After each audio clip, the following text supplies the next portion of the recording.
I'm sitting across from the Texas State Attorney General, discussing how my HOA president has been systematically embezzling funds and forging documents for 3 years, when suddenly my front door explodes open.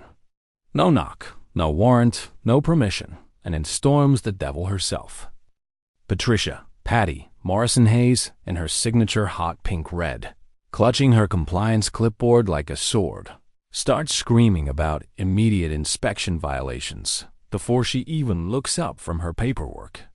This woman has spent 8 months trying to steal my family's lakefront cabin with fabricated fines and fraudulent liens. And now she's just committed felony breaking and entering. But here's the beautiful part. She freezes mid-shriek when she sees Texas's top prosecutor sitting in my living room, sipping sweet tea from my grandmother's china. The Attorney General doesn't even blink. "Ma'am, you just committed multiple felonies in front of Texas's chief law enforcement officer. Please step outside while we discuss your criminal charges." Patty's face goes whiter than her bleached teeth. Justice was about to be served ice cold. What would you do if your HOA tyrant walked straight into the biggest mistake of her entitled life? Where are you watching from? And have you survived your own HOA nightmare? Let me tell you how this whole mess started. My name's Jake Sullivan, and 4 years ago I inherited something irreplaceable.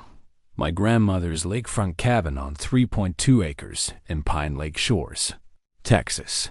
Built in 1955 with her late husband's own hands after he returned from the Korean War. This place has hand-hewn cypress beams, a limestone fireplace that could heat half the county, and a private dock where 4 generations of Sullivans learned to fish. Every morning, mist rises off the lake like the ghosts of 1,000 perfect sunrises.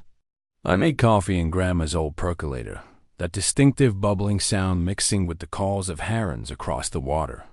The original hardwood floors creak stories of 60 years of family reunions, Christmas mornings, and summer barbecues. When I run my hand along the cypress siding, the weathered texture still holds the scent of lake air and my grandfather's Old Spice cologne. I moved here after my military discharge, seeking peace after 2 tours overseas. Instead, I got Patricia, Morrison Hayes, the human equivalent of a splinter that gets infected and spreads poison through your whole system. A 52-year-old former insurance claims investigator who discovered that terrorizing neighbors was more profitable than her day job. Perfectly pressed khaki pants, sensible walking shoes, and a measuring tape clipped to her belt like she's some kind of residential code enforcement commando. She drives a pristine white Lexus SUV with HOA official emblazoned on custom license plates. I swear this woman practices her intimidation faces in her bathroom mirror every morning. Patricia slithered into Pine Lake Shores 5 years ago and seized control of the HOA board within 2 years, running on a platform of property value protection and community standards enhancement. Her reign of terror reads like a war crimes tribunal. Forced 79-year-old Mr. Chun to remove his vegetable garden because it encouraged rodents and insects. Sued Marine veteran Sarah Martinez over her flagpole being 4 inches above regulation height. Actually made a breast cancer survivor remove her inspirational garden stones because they were unapproved decorative elements. But I had something that made her eyes light up with pure greed. Prime lakefront property that predated her little dictatorship by 30 years. She materialized at my door on a muggy Tuesday morning like a bad rash, clutching what she called a courtesy compliance notice. Courtesy. This woman had manufactured 62 violations on my grandmother's cabin. My dock extended 4.7 feet beyond allowable waterfront parameters. The workshop was improperly positioned relative to mandatory setback requirements. Even my fire pit qualified as an unpermitted recreational combustion structure. $750 in compliance review fees, plus $100 daily escalation penalties until I corrected these imaginary problems. When I pointed out that my cabin existed decades before her HO, a power trip, She delivered a smile that could spoil fresh milk. Previous ownership is legally irrelevant. Mr. Sullivan, all properties within HOA jurisdiction must comply with current regulations, regardless of antiquated construction dates. You have 30 days or we file a lien. A lien against land my grandfather built board by board, nail by nail, with savings from his postal service job and dreams of leaving something permanent for his family. That night, I drove to the county courthouse, anger burning in my chest like battery acid. Digging through dusty HOA formation documents, I discovered something that made my hands shake with rage. The HOA incorporated exactly 2 months after Grandma's funeral. Convenient timing for vultures circling fresh graves. But the smoking gun? The original developer's daughter, now serving as HOA secretary, had forged my dead grandmother's signature on the consent forms. Not sloppy paperwork. Not a clerical error. Calculated fraud designed to steal from a deceased veteran's widow. But knowing fraud and proving it are different animals entirely. I needed evidence, strategy, and patience. Most importantly, I needed to be 10 times smarter than Patricia Morrison Hayes had ever been in her pathetic, power-hungry existence. This wasn't about property taxes or HOA fees anymore. This was about honor, legacy, and making sure my grandmother's sacrifice meant something. I spent 3 weeks becoming an expert on Texas property law, HOA formation statutes, and elder fraud prosecution. Military intelligence training teaches you to gather facts before launching operations. And Patricia was about to discover what happens when you target a veteran with time, motivation, and a security clearance background. The financial records were public information if you knew where to look. Pine Lake Shores HOA showed $89,000 missing from reserve funds over 3 years. Cross-referencing with business filings, I discovered payments flowing to Morrison Property Consulting, LLC, Patricia's personal company that had never managed any properties except extracting money from her own neighbors. The missing funds had bankrolled her son's failed landscaping business and, according to credit reports I could legally access, covered some serious gambling debts she'd accumulated at the Indian Casino 2 hours north. But the most damaging discovery came from researching her insurance background. Patricia's claims investigator license had been suspended for filing fraudulent damage reports, using fake before and after photos to collect payouts on properties she didn't even own. The same pattern I was seeing now. Target vulnerable properties, manufacture violations, force sales through liens and legal pressure. Patricia's response to my polite, "Please review property law before threatening me again," letter was predictable. She escalated like a toddler denied candy. Within 2 weeks, I received anonymous complaints to county health services about my unpermitted septic system, fire marshal, safety inspection scheduled for my busiest work weekend, false IRS audit notice that turned out to be her attorney fishing for financial pressure points, social media campaign claiming my lakefront property attracted dangerous wildlife and decreased neighborhood safety. Her masterpiece was organizing an emergency community meeting to discuss the compliance resistance threatening our investment values.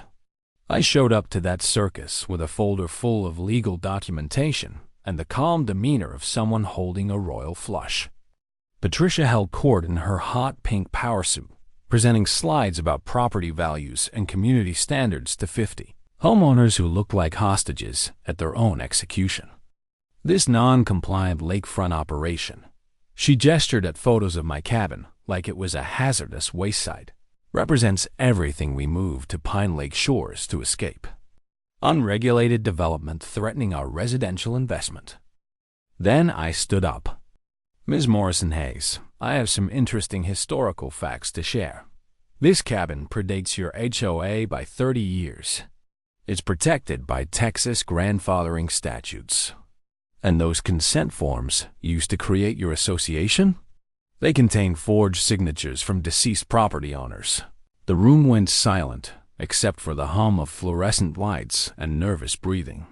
Furthermore, I continued, pulling out financial documents, HOA reserve funds show $89,000 missing over 3 years, with payments flowing to your personal consulting company that's never consulted on anything except your neighbor's bank accounts.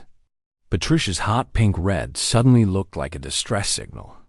Patricia's next move was hiring expensive attorneys to file a nuisance lawsuit demanding immediate compliance with all 62 manufactured violations, plus legal fees and something called community impact damages.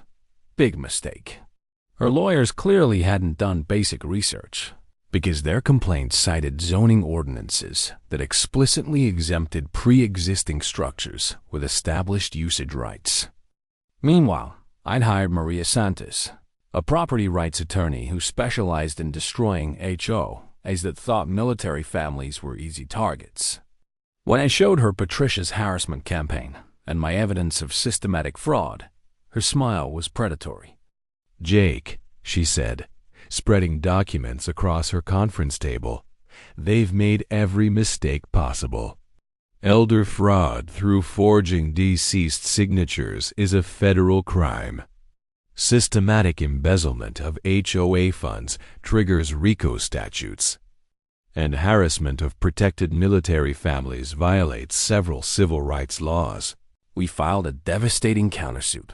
Fraudulent HOA formation, elder abuse, systematic embezzlement, and civil rights violations under federal anti-discrimination statutes protecting military families. But here's where it got interesting. Maria discovered that Patricia's husband, Robert Hayes, was a silent partner in the development company that had built half the homes in Pine Lake Shores. This wasn't just petty a tyranny. This was coordinated financial warfare designed to acquire lakefront properties for development expansion. Word spread through Pine Lake Shores like wildfire through dry grass. Turns out, Patricia had been systematically targeting elderly homeowners, military families, and anyone who couldn't afford prolonged legal battles. We formed what we called the Pine Lake Defense Coalition, meeting every Thursday evening in my grandmother's cabin. The smell of fresh coffee and righteous anger mixing with lake breeze through open windows. Marine veteran Sarah Martinez. She tried telling me my Purple Heart flag display violated aesthetic guidelines. I served 3 tours in Afghanistan, and she's worried about property values. Mr. Chun, the elderly widower. She made me destroy my wife's memorial vegetable garden. 43 years of marriage, and she called it agricultural contamination. Young military couple with twins. Patricia fined us $400 because our children's sidewalk chalk art was defacing common walkways. We're stationed overseas half the year. This is supposed to be our safe haven. Each story revealed the same pattern. Patricia systematically harassed vulnerable residents who couldn't fight back, filing fraudulent complaints to generate revenue for her personal enrichment scheme. Maria documented everything, building a case that went far beyond simple harassment into organized financial crimes with federal implications. Which brings us to that beautiful Tuesday afternoon when Texas State Attorney General Rebecca Martinez arrived at my cabin to discuss the broader pattern of HO, a fraud affecting military families across Texas. Patricia had no idea that her harassment campaign had triggered a state-level investigation into predatory residential associations targeting veterans. My documentation was exactly what the AG's office needed for their upcoming legislative hearings on HOA reform. I was greeting Attorney General Martinez at my front door, discussing her office's commitment to protecting military families from systematic fraud, when Patricia's white Lexus screeched into my driveway like she was responding to a 5-alarm emergency. She exploded from her vehicle in full corporate battle mode. Hot pink blazer, white silk blouse, designer slacks, and those sensible shoes that somehow managed to sound intimidating against a flagstone walkway. Her platinum blonde hair was perfectly styled despite the Texas humidity, and her face carried that expression of righteous fury that entitled people. Perfect when they're about to make their biggest mistake. Jake Sullivan. she bellowed, waving her compliance clipboard like a battle flag. "You're in violation of 17 new residential codes, and I'm here for immediate inspection access. This illegal gathering violates HOA occupancy restrictions." The silence that followed was so complete, I could hear a bass jumping in the lake behind us.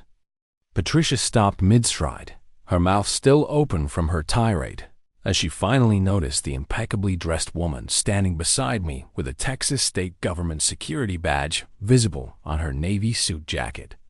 Attorney General Martinez raised one perfectly arched eyebrow. "Ma'am, you just committed breaking and entering, criminal trespass, and harassment in front of Texas's chief law enforcement officer. I strongly suggest you step back and identify yourself immediately." Patricia's face went through more color changes than a sunset over the lake.